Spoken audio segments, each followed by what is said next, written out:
If your Roku remote suddenly stopped working, don't panic. In this video, I'll walk you through a few quick fixes to get it working again, step by step. The very first thing you should try is unplugging your Roku device from power. Yes, it sounds simple, but this fixes the issue more often than you'd expect. Unplug the Roku from the power source, wait about 30 seconds, then plug it back in and let it fully restart. If your remote starts working again, you're good to go.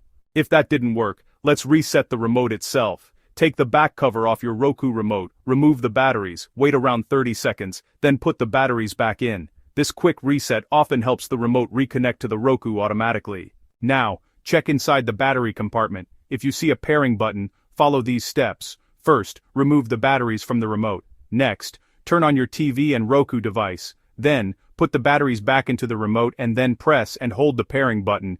Keep holding it until you see a green flashing light. That green flash means the remote is now paired and should work normally. If your Roku remote has a power button and microphone on the front, try this instead. Press and hold the power button and the back button at the same time for about 5 seconds. Wait until you see the green flashing light near the microphone. This also resets and repairs the remote.